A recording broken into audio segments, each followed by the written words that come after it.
So chapter 3 is about the organic molecules that make up the cell. So we're going to talk about carbon, we're going to talk about how these macromolecules are formed, and then we'll talk about the 4 different classes: carbohydrates, lipids, proteins, and nucleic acids. So organic, in this case, means carbon-based. Okay, so it's not no pesticides, no fertilizer, that kind of stuff. Organic in the traditional chemistry sense means based on carbon. And carbon, if you look at the periodic table, has an atomic number of 6 and an atomic mass of 12. So carbon has 6 protons, which means it has 6 electrons. Okay. And if you remember, placing your electrons in the orbitals, you put 2 in the first orbital and then 4 in the second orbital. So carbon has 4 valence electrons.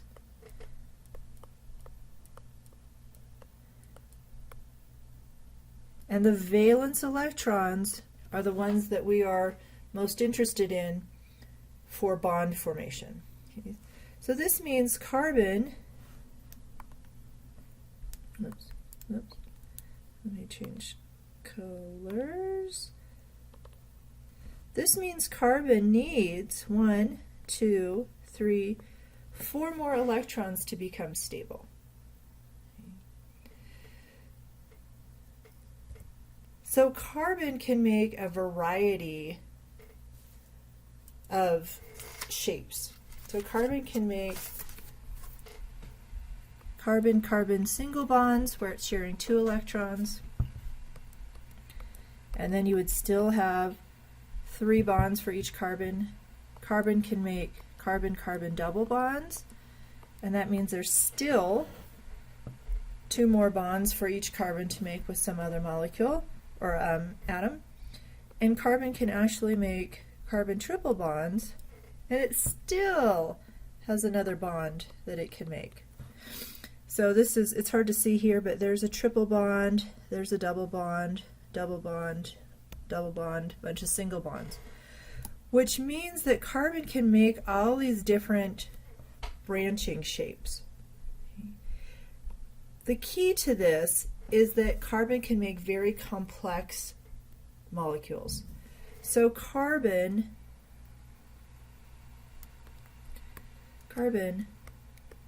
is what we call the backbone of life.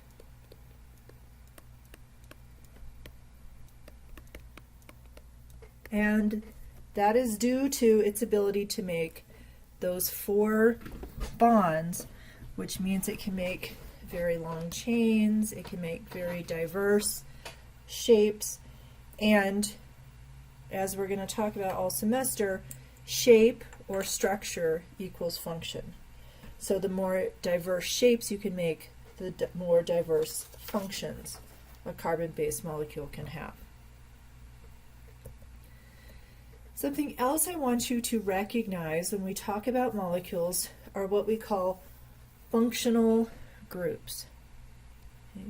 So again, you need to be able to recognize that an OH on a molecule is called an hydroxyl group. And you know that OH bonds, like in water, make partial charges. Okay. So that means that a hydroxyl group is polar. And this is an alcohol. Okay. So you can mix alcohol and water, right? Carbonyl groups means it's a carbon with a double bond to O. Carboxyl groups, which are also called acids because they can donate this hydrogen, is a carbonyl and a hydroxyl group. See, so carboxyl, carbonyl, hydroxyl group. We'll talk about it. It's also called an acidic group. An amino group, amino stands for nitrogen. Right? So you see nitrogen. The nitrogen can form 3 covalent bonds. And a sulfhydryl group means it has sulfur. And all these different functional groups give molecules different properties. Another functional group I want you to be able to recognize is the phosphate group. So you see a phosphate there with a bunch of oxygens and hydrogens around it. Phosphate groups you're going to see are very important in nucleic acids. Okay, so DNA and RNA, you may remember about ATP, the energy molecule. It has 3 phosphate groups. And then finally, another important functional group is a methyl group. So methyl is CH3, and it's attached onto some other molecule. And where this becomes really important is methylation of DNA. And so when you get into genetics, and we'll talk a little bit about this in our class, and then when you get into a pure genetics class, we'll talk about methylation as a way of controlling gene expression. So this little carbon with 3 hydrogens can be very important in determining which proteins are made in your cell or not. So you don't have to draw these, you have to be able to recognize them, pick them out. Another important concept to understand about molecules is something called isomers. So isomers have the same molecular formula. So we talked about molecular formulas. In this case, both these molecules, oops, it doesn't make sense, are C4H8. So you could count 1, 2, 3, 4 carbons, 1, 2, 3, 4, 5, 6, 7, 8 hydrogens, and same with the isomer below. But you can see their structure looks different. The double bond is in a different place. Different structure, different function. One you might, or you'll probably see, is fructose and glucose. They are both C6H12O6, but they're isomers of each other. So they're structurally a little bit different, and they actually taste structurally. They don't taste structurally. They just taste different. So they have different functions. And fructose is the sugar found in a lot of fruit. And glucose is a really important molecule for storing energy in our bodies, and we'll talk about that in a little bit. So isomers, same molecular formula, different shape. A very specific type of isomer is called an enantiomer. And an enantiomer is a mirror image.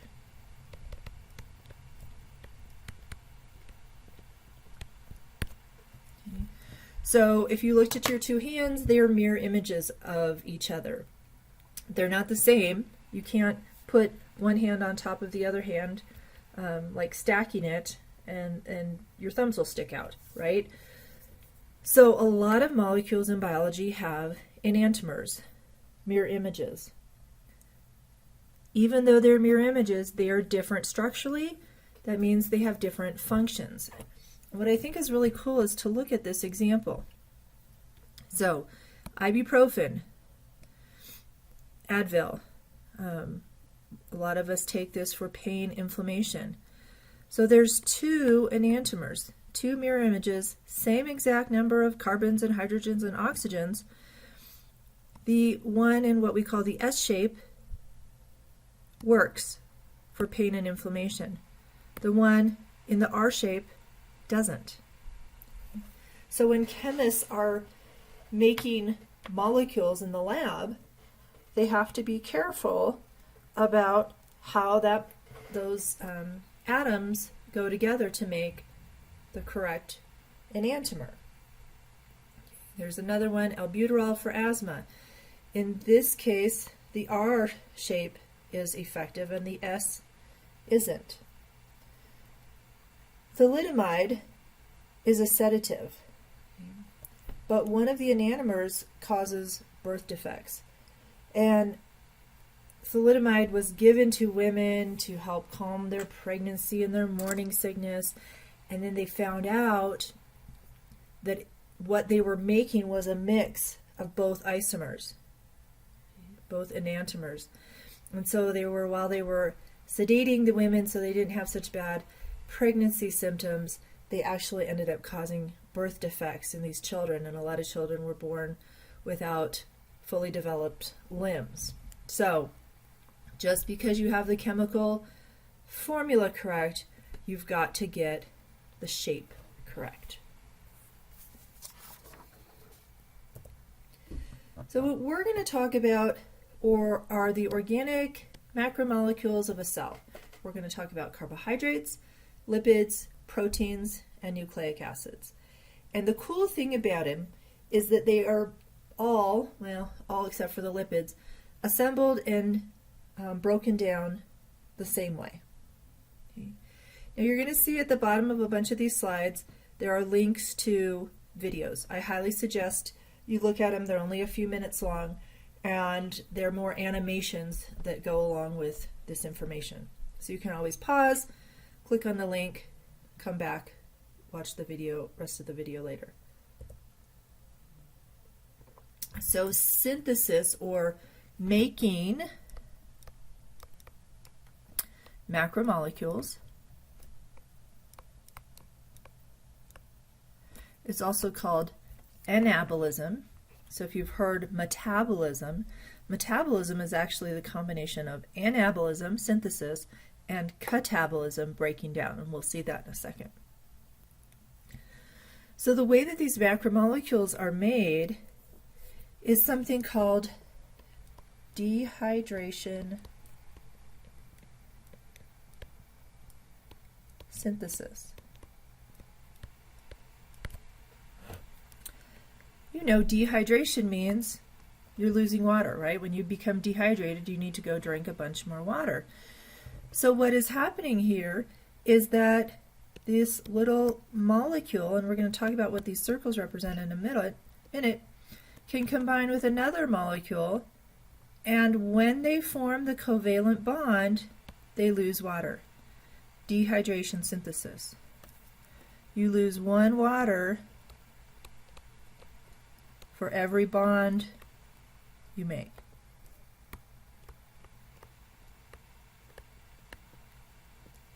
Okay, so these are nice, strong, covalent bonds. We draw them as a nice line. Dehydration synthesis. This is also called a condensation reaction.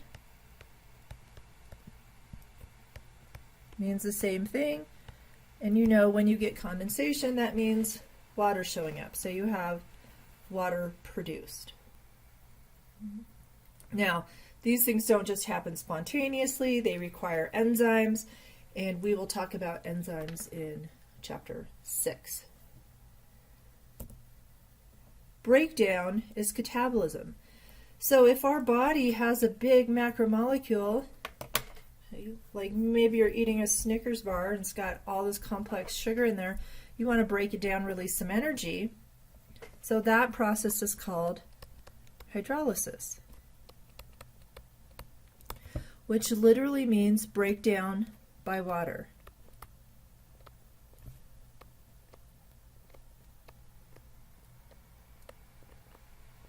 Hydrolysis, and you'll see lysis come up in other biology terms. So lysis means something's breaking apart. This is just the reverse of the synthesis reaction. So instead of releasing a water, we add in a water, we break that chemical bond, and now we're back to molecules with an OH group and an H. So there's your water, H2O. Okay. So if you go back and look at this summary, you can see how they're just opposite of each other. To make something, you lose a water for every bond you make, And to break something, you need a water molecule for every bond you're going to break. All right? So, here we go talking about the 4 macromolecules of the cell. Carbohydrates, lipids, proteins, nucleic acid. Carbohydrates. The general composition of carbohydrates is CH2O. Okay, so you can write it this way or this way, and it means the same thing. It means for every 1 carbon, you have 1 water molecule. So carbo, carbon, hydrate, water.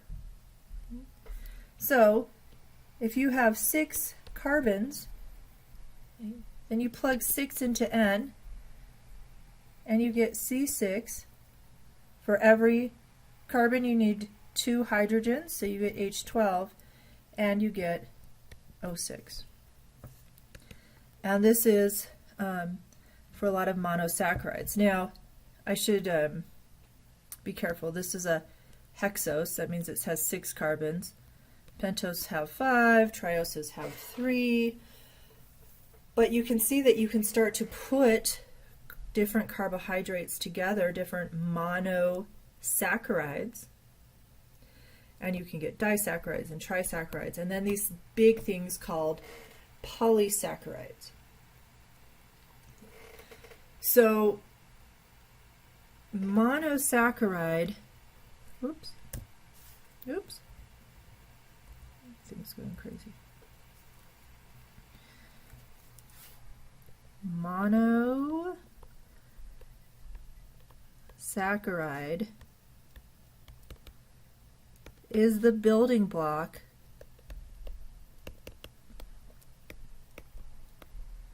of carbohydrates. Okay, we also call these building blocks monomers. So if we were going to make a disaccharide, we would take 2 monosaccharides, put them together, and make a disaccharide using dehydration synthesis. So in this case, the circles for carbohydrates are monosaccharides. And this longer polymer where you've linked a whole bunch together is a polysaccharide. So let's take a look at this. So again, this is a dehydration synthesis reaction.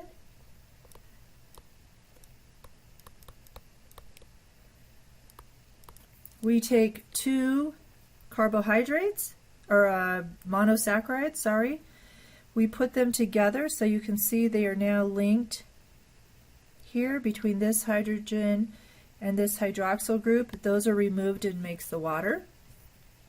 And the name of the bond is called a glycosidic bond. Okay. This is a covalent bond made by dehydration synthesis. Again, for every bond you make, you lose 1 water. What I want you to notice is how we draw carbohydrates. So we draw them as these geometrical structures. And if you start counting, you're going to go, there's not enough carbons. But what I want you to recognize, and I'm horrible at drawing these things,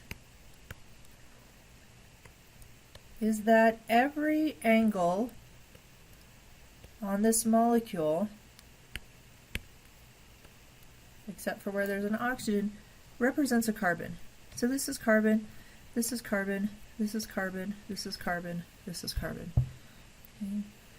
And then they've shown you where the other carbons are, and the other hydrogens. Right. OH. And again, you do not have to draw any of these from memory. Okay. But what I want you to do is be able to recognize. So if you see a structure like this, there's lots of carbons, lots of hydrogens, lots of oxygens, you know it's a carbohydrate. Carbon and water. Because I'm going to ask you to look at different molecules and be able to recognize what kind of macromolecules they are.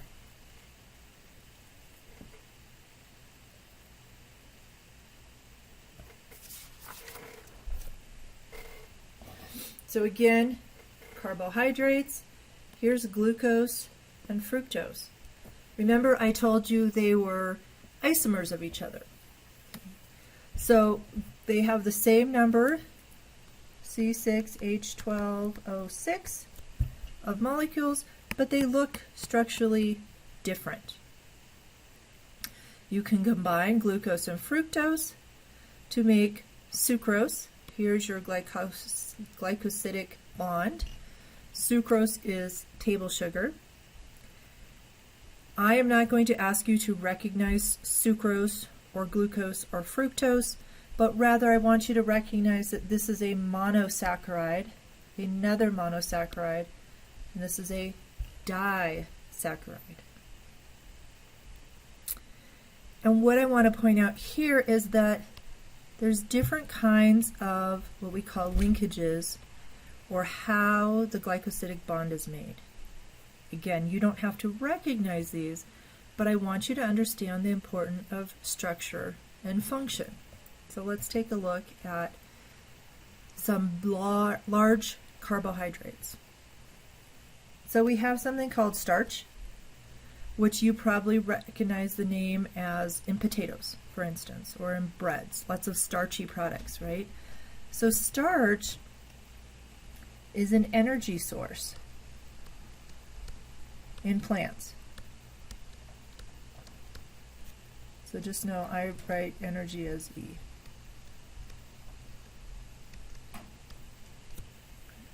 So starch is an energy source in plants, and all it is a whole bunch of glucose molecules hooked together in a special way. And we can eat starch and break down that into sugars, which give us energy. On the flip side, cellulose looks very similar, but it has a slightly different structure. So this is linking alpha glucose, this is linking the isomer beta glucose. Cellulose is found in plant cell walls. So cellulose is shown right here. It's these long strings of glucose. But hopefully you know that we as humans do not get a lot of calories from from cellulose, right? So we can eat celery, we don't get much energy from it because we don't have the enzyme to break down this bond and release the glucose. We have an enzyme that can break down the bond in starch and release the glucose for energy. Other organisms, such as vegetarian animals, like my guinea pig and my rabbits, they have bacteria in their gut that can actually break down cellulose to glucose and they can get energy from it. So that's why my guinea pig and my rabbits are super chunky, even though all they eat all day is hay and carrots and lettuce, right? Something that we cannot survive on. So linkage matters because it can influence not only structure and function, but it can also influence the availability of these macromolecules for metabolism. Okay. So here again is starch, which I told you is a polymer of glucose found in plants and its energy source or energy storage. Glycogen, let me write this a little bit bigger, glycogen is also made up of a whole bunch of glucoses. This is, oh, sorry. Let me take this part off. I think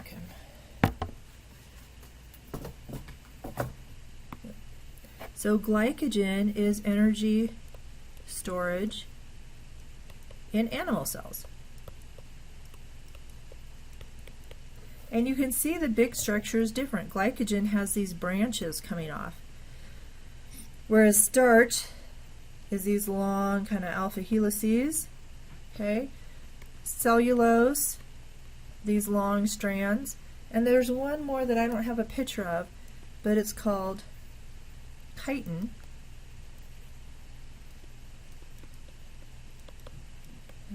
Chitin is also a polymer of glucose, but this is found in the exoskeletons of some insects and crabs. And if you've ever found a crab on the beach, or you've gotten a crab, that hard exoskeleton, you could eat that all day long, and even though it's technically full of sugar, you can't break it down. You cannot break down the chitin into those glucose molecules. So you're not going to get any energy from eating crab shells. Plus it probably doesn't taste very good. Okay, so structure, function, structure, function. Carbohydrates are made up of monosaccharides. They make polysaccharides or carbohydrates. Be careful to just calling them sugars, because sugars can be monosaccharides or disaccharides or polysaccharides. So try to use the most specific word when you're describing different molecules. Okay, our second class of molecules is called lipids. And some people think of these as fats, but I want you to understand that there are other molecules in the lipid category that aren't really fats the way we think of them. So generally when people talk about fats, they're talking about something called a triglyceride, and they even measure your levels of triglycerides when you get blood work done. So tri means 3, and glyceride means these long, what we call fatty acid chains. And I'm going to show you why they're called fatty acids in a minute.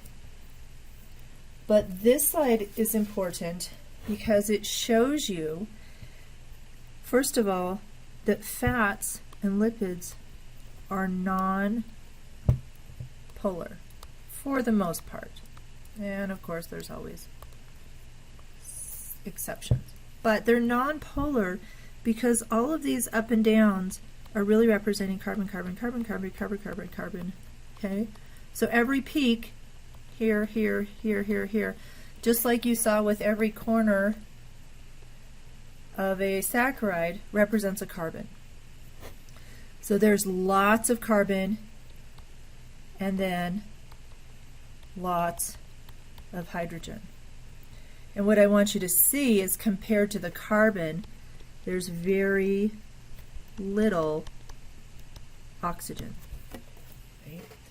And remember when we talked about forming bonds, oxygen has a high electronegativity, so when it binds to things like carbon and hydrogen, it can make polar covalent bonds. But the majority of this molecule is just carbons. And carbon-hydrogen bonds are not polar. So that is why lipids and water don't mix, right? Oil and water don't mix. Now, let's start this again and talk about these things that are highlighted, bending in the chain. So if you have this long chain and it's pretty straight, okay, it forms this nice straight fatty acid tail. This is called saturated.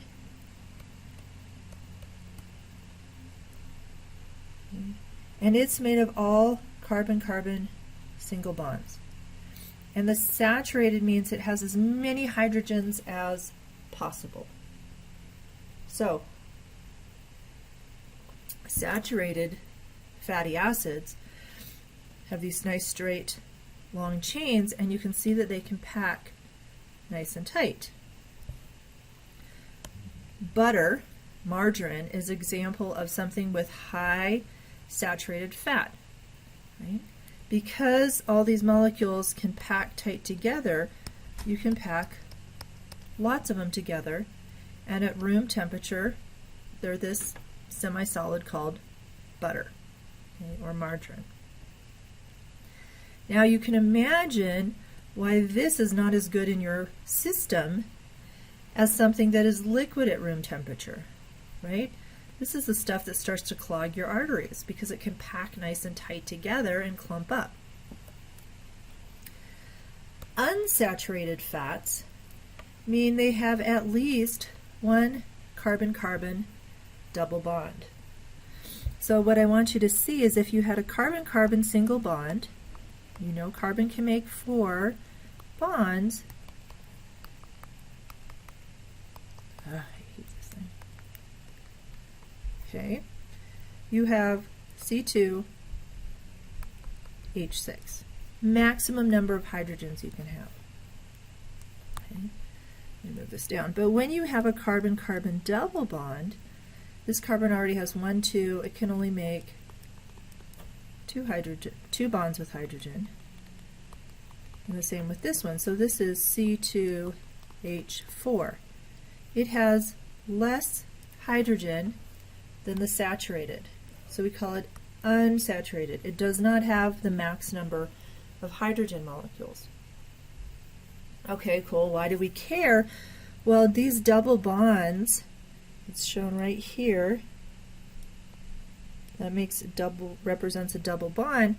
They actually put kinks or bends in that long fatty acid chain. So now this molecule is going to take up more space than a saturated molecule. And so when you try to shove all these together, they don't pack as tight, and that is why oil is liquid at room temperature, because it's unsaturated. It has these carbon-carbon double bonds, and it has these kinks in there. So it's healthier for you. Plants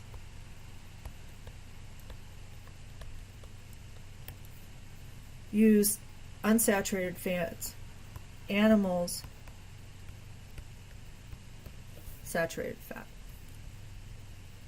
All right, so let's look at this triglyceride again, because I want you to see how the bonds are made, and we have right here dehydration synthesis.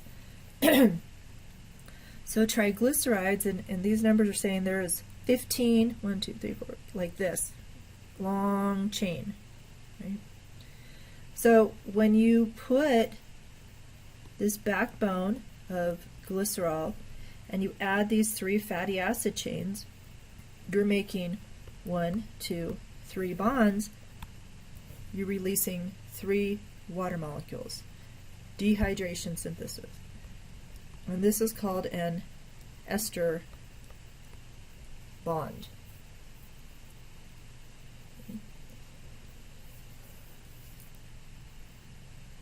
So this looks kind of nice, and as we talk about dehydration synthesis, this makes sense, but what I want you to notice is that we're not making a chain polymer like we did with carbohydrates. And as you start to look at all the different molecules in the lipid category, you're going to notice that we have no monomer unit. Okay, So it's not like a bunch of monosaccharides put together that makes a polysaccharide. It's not a bunch of monolipids put together to make a polylipid.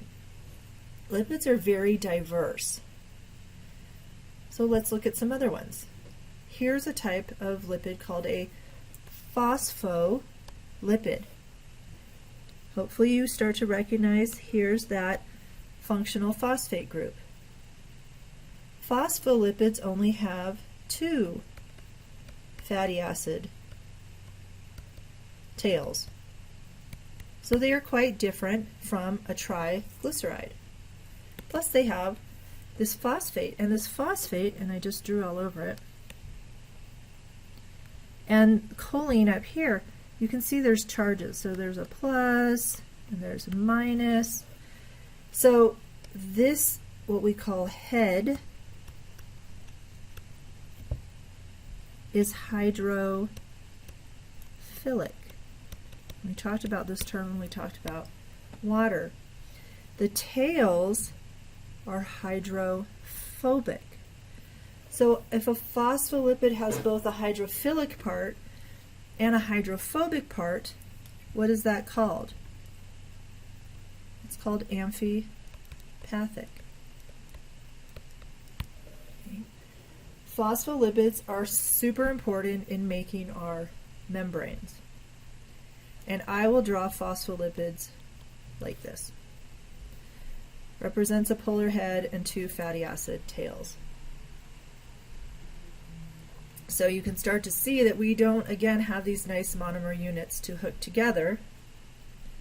Here's another example of a lipid. This is cholesterol.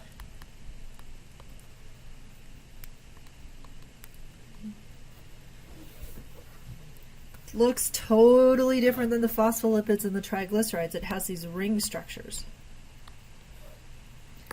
But what's common for all lipids is they are mostly carbon and hydrogen. There's only a few, like there's 1 oxygen here in cholesterol, so it has a little bit of polarity. And there's some oxygens, and here in case phosphate and nitrogen in phospholipids. But if you look at all of them, the majority of the molecule is carbons and hydrogens. So that's what you look for when you look for identifying a molecule as a carbohydrate or a lipid. Carbohydrates have lots of oxygens, lipids don't. Again, this is just the structure of cholesterol showing that all these black dots are carbons, the hydrogens are gray, and there's that one little oxygen that's red. So again, just like with our structure of saccharides, every one of these points represents a carbon. Lots of carbons. Yeah? And so when we get into membranes, which is chapter 5, we will talk about phospholipids and how they form this phospholipid bilayer, which means 2 layers, and that cholesterol sticks in there to help keep our membranes fluid. And we'll talk about that all membranes, whether it's an organelle or bacteria or a eukaryotic cell, they're all made of these phospholipid bilayers. All right, next macromolecule, proteins. Proteins are very, very diverse in their functions. So lipids we saw were pretty diverse. We have molecules. Triglycerides are energy storage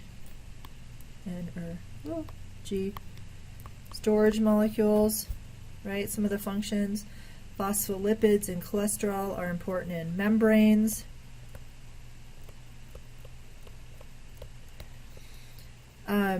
Cholesterol is also part of a class called steroids. Steroids are certain hormones. So lipids can be important in cell signaling, telling our cells what to do. Again, function, structure equals function, right? They have different structures, they have different functions. So we get to proteins, and proteins again are very diverse in their function. So there are proteins that are called enzymes. And we'll talk a lot about enzymes in Chapter 6, and enzymes are the things that can make chemical reactions happen. There are proteins that are involved in structure. So your hair and probably most of you don't grow horns, but horns on animals, feathers, collagen in your skin, these connective tissues are all made out of proteins. So you've got structural functions for proteins. You do have proteins that are made storing. So eggs, are a great source of protein because they're storing all of these amino acids, which we'll talk about in a minute, to give us energy. We're going to talk about transport proteins that help things cross the membrane. There are proteins that are hormones, or I should say there are hormones that are proteins like insulin, so again involved in cell signaling. There are proteins that are called receptors, so they are on the cells and they are able to respond to the outside environment. There are proteins involved in movement, so actin and myosin in your muscles. Cilia and flagella on the outside of cells to help them Proteins, move through their environment. the purple blobs in this close-up of an animal cell, are the most complicated molecules known. A cell contains thousands of kinds of proteins, which carry out a variety of functions. In most cases, a protein's function depends on its complex three-dimensional structure. Click on each protein to see a demonstration and description of its function. Note how function depends on protein shape and changes in shape. So this is the monomer for proteins. And an amino acid means it has an amino group, which is the functional group I told you about, and it has a carboxyl group, which is also called an acid, because we know that acids can give up hydrogens, and the O minus is, oops, a lot of times you see the amino acid like this, OH, and then it loses that hydrogen, that's why it's an acid, and it has an O minus. So amino acids, you can see, have charges. Amino acids are polar, for the most part. So when you hook amino acids together, you form a peptide bond, which means we're going to lose water. So let me make my H. So we're going to lose H and the O and the H.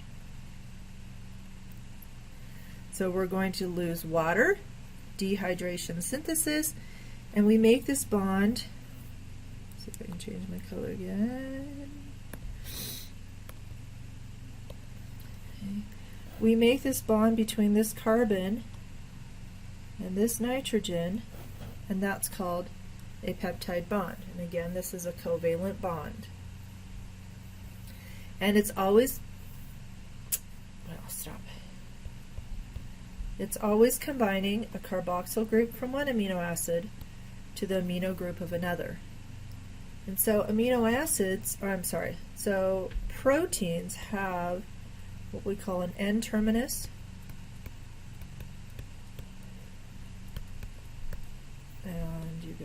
So you C and N, and a C terminus.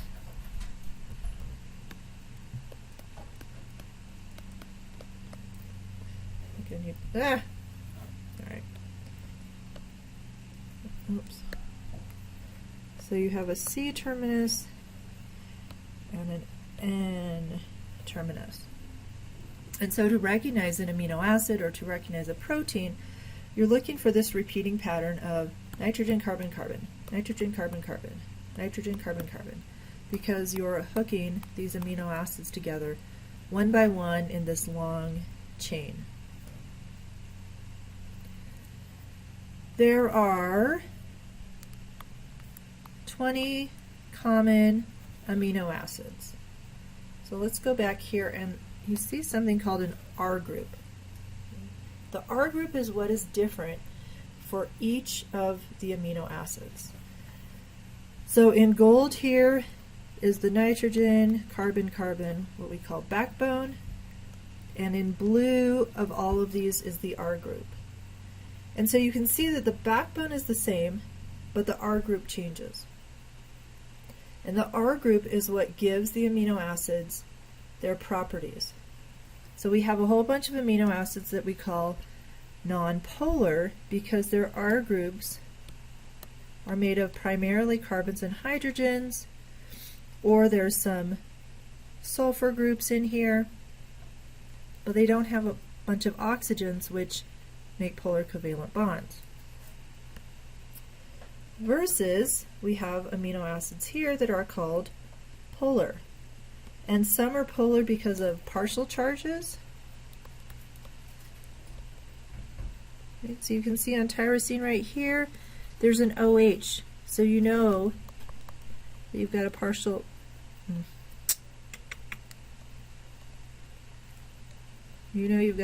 negative and a partial positive, right? So these are polar, they like water. You have some that are polar that are totally charged. You have some that are acidic and some that are basic. So basics have plus charges, acidic ones have minus charges. You do not need to memorize this table, but you need to be able to interpret it. So if I ask you about polar amino acids, you could identify some, or nonpolar amino acids. And this is really important for structure and function. Oops. So here's another example of a polypeptide. So amino acids are the monomers, and when we hook them together, the polymer, which means many, we call it a polypeptide, or we call it a protein. And hopefully you can recognize in yellow the backbone, nitrogen, carbon, carbon, nitrogen, carbon, carbon. Just repeating, but what's unique are the R groups. This diagram also helps you see the N terminus and the C terminus. Structure equals function is so essential for proteins. Proteins go through what we call potentially four different structural formations. The primary structure is just the sequence of amino acids. So here we have all those monomers hooked together by peptide covalent bonds. You've got an amino end, you've got a C-terminal end. Primary structure is just the sequence of amino acids. But this is important because it determines how these amino acids are going to fold or interact with each other.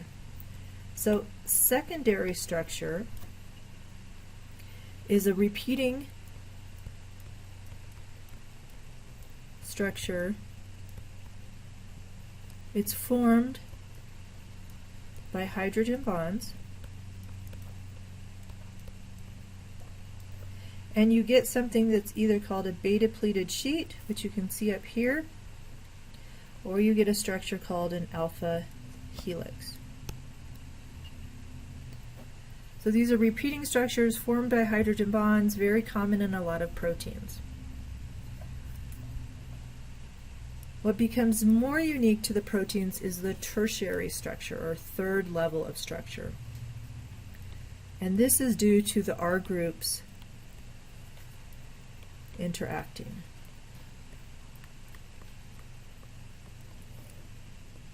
So if we peek over at this slide, there are 5 factors that promote protein folding and stability. Hydrogen bonds, which are primarily in the secondary structure. And then all those R groups that are shown in the blue and yellow and pink here, some can form ionic bonds. Some can form what we call disulfide bridges, and these are actually covalent bonds, really strong. Okay. We talked about van der Waals forces, these weak interactions. Hydrophobic effects means that the amino acids that are not polar, the non-polar ones, want to get away from water, right? So they start moving towards the interior of the protein. So if we go back, the sequence determines the structure. Go back. Go back. Okay. If we change around this sequence, you're going to change around how the R groups can interact with each other, and you're going to change around the tertiary structure. And if you change structure, you change function. Quaternary structure is the 4th degree. This is only for some proteins, and this is when proteins interact with each other to form a functional protein.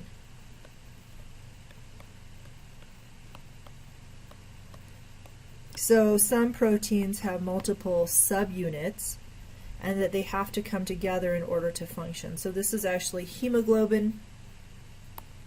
Hemoglobin has iron in it where it interacts with your oxygen, and it's made up of 4 different proteins coming together, 2 that are identical and 2 that are identical. So I want you to know the definitions of these different levels of structure. Understand the factors that promote protein folding. And I like this example of structure equals function. And we just talked about hemoglobin. So this is quaternary structure. And when you have regular hemoglobin, you have these nice puffy red blood cells. Carries your oxygen. Here, in this amino acid sequence, we have changed one amino acid. Okay? There's a valine at position 6 instead of a glutamine. That one amino acid change makes the hemoglobin subunit fold totally different. You see how they look different? Different structure, different function. And in this case, the hemoglobins start to interact with each other, and they start making these long crystals. And so now people with this mutation, their red blood cells is what we call sickle. So this is sickle cell anemia. Okay. This kind of red blood cell does not carry oxygen as well as this red blood cell. And that's all based on only one amino acid difference in this huge protein. So, structure equals function. Super important concept. The last concept I want you to understand with regards to proteins is a term called denaturation. Denaturation means the protein unfolds. And why would it unfold? Because those intramolecular forces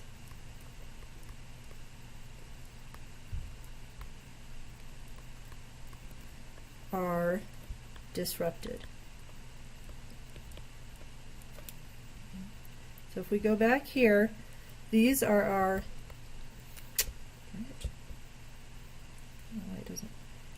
intramolecular forces. Okay? Van der Waals and disulfide bridges and hydrophobic effects and ionic and polar interactions and hydrogen bonds. And when we disrupt these, we lose our structure, our protein becomes denatured, and we lose function. So what could disrupt these intramolecular forces? Things like heat. Okay.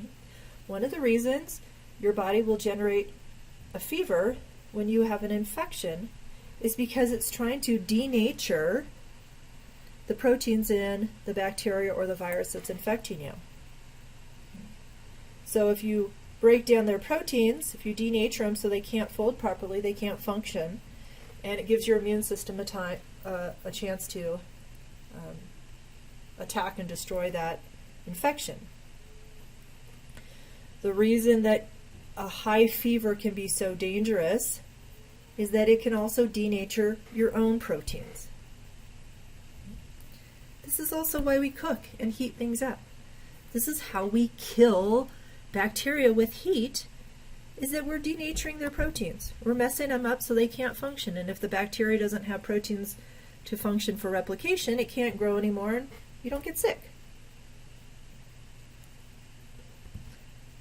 Salt can denature proteins. If you remember salt, such as sodium chloride, it has these pluses and minuses that are reactive. And so it can mess up bonds. So salt can salt can result in denatured proteins. This was a way that we used to preserve food. We would salt the meats. That salt was denaturing the proteins, including the bacterial proteins, so that our food wouldn't spoil. pH. Go acidic. Got lots of H pluses. Those can interfere with the intramolecular forces. So another way we used to preserve food was adding vinegar, making the food acidic, and so it could keep in a jar for months until we were ready to grow things again. And it was denaturing, the goal was to denature those contaminant bacterial proteins so that they didn't make us sick. So, denaturation is an important concept. Renaturation, I'm just going to tell you, making the protein fold back is really hard to do when it's not in its natural cellular environment. So most of the time, once you denature a protein, it's lost its function. It's done. All right, last macromolecule, nucleic acids, better known as DNA and RNA. And I've realized over the years that a lot of people know DNA, but they don't know what it stands for. So DNA stands for deoxyribonucleic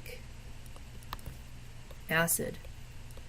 And this actually tells you a lot about its structure. And RNA stands for ribonucleic acid.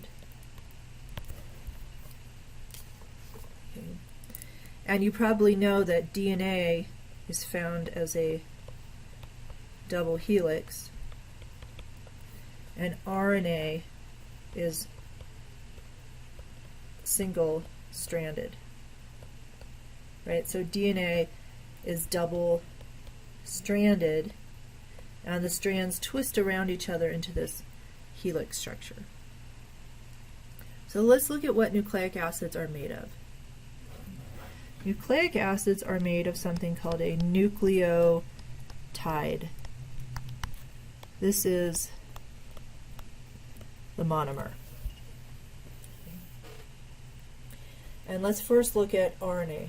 Ribonucleotide has 3 parts. It has a phosphate, it has a sugar, and it has a nitrogenous base. So when you're recognizing nucleic acids, you look for a phosphate, a sugar, and, wow, what's that word? Subar. How about sugar? And a nitrogenous base. Which the nitrogenous base just means ring structure with nitrogen. Alright, so phosphate you can recognize easy because of the P. And nitrogenous base you should be able to recognize pretty easy because, like I said, ring structure and you got nitrogens. That's a lot different than other things we've talked about so far. The sugar is called ribose. It's a 5-carbon sugar. And you should be able to see carbon, carbon, carbon, carbon, lots of hydrogens and oxygens. So that's a ribonucleotide. That is the building block of RNA. And I'll show you how we hook them together in a minute. Deoxyribonucleic acid for DNA, exactly the same except deoxy. We've lost an oxygen. See? Oxy, deoxy. Still has phosphate, still has sugar, still has a nitrogenous base, but this right here only has a hydrogen, not an OH group. Okay. So you should be able to recognize if I show you a nucleotide, whether it's an RNA nucleotide or a DNA nucleotide.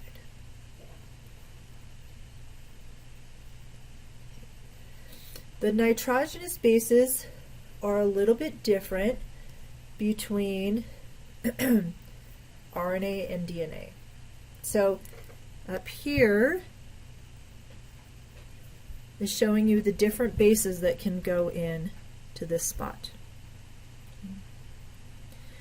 We have for DNA cytosine, thymine, adenine, and guanine. We have for RNA cytosine, uracil, adenine, and guanine. Right?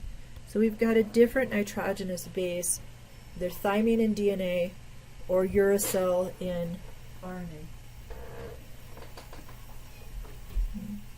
We also have bases called purines, which have 2 rings, and pyrimidines, which have 1 ring. For this chapter, I want you just to understand the general structure of DNA and RNA. Okay? When we get into DNA replication, which is chapter 9, then you are going to start memorizing the structures of pyrimidines and purines. Okay? This is a nice summary slide because it also shows you the deoxy DNA and the ribose RNA. And this is showing you how they're hooked together. Right? So the carbon on one hooks to the phosphate on another. And then the carbon to the phosphate, and the carbon to the phosphate. So let's look at that a little more closely.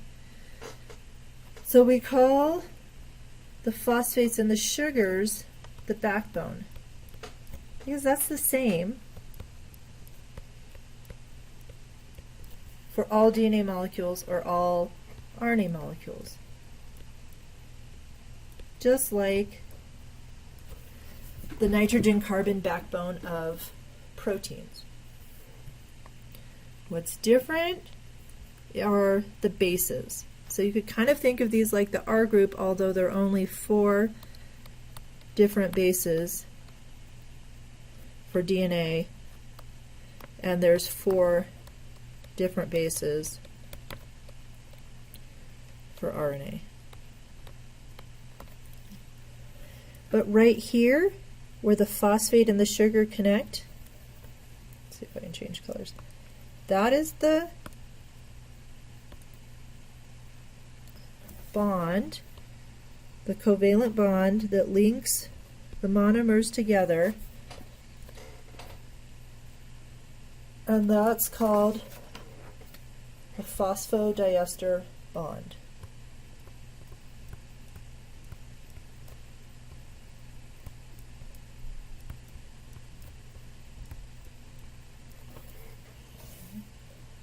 So, sugar phosphate backbone, you've got the bases that are going to be different, and when you link nucleotide to nucleotide to nucleotide to nucleotide through dehydration synthesis, you're making phosphodiester covalent bonds.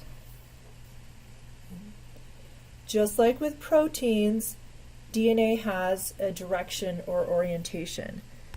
So we call this the 5' where the phosphate is, and the 3' where the last sugar is. 5' whoops, 5' phosphate, 3' sugar. This will be super important when we talk about DNA replication. So we also write it as 5', 3'. Proteins are N and C terminus, DNA and RNA are 5', 3'. And finally, I want to talk about in DNA something called base pairing. And you've probably heard of this before, but right now what I want you to remember is that A base pairs with T and G base pairs with C. And these dots that I am drawing are hydrogen bonds. So when we talked about bond formation, I said hydrogen bonds are super important in DNA. And you can barely see them here, but there's some dot dot dots and dot dot dots. And G's and C's form 3 hydrogen bonds, and A's and T's form 2 hydrogen bonds. And this holds the double helix together. Okay, again, we will get more into this, but I want you to know the base pairing rules. Okay. Last thing I want you to recognize is that these strands run in opposite directions. They're called anti-parallel.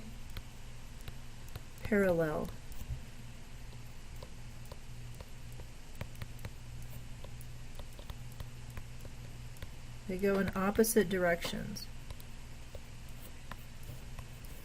5' to 3', 5' to 3' with that double helix.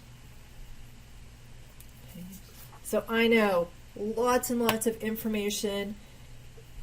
Go through this lecture a couple times, go through the chapter objectives, get all this vocabulary down, and it will help you so much as we go through the next chapters this semester. Last slide I want to show you is just kind of for fun.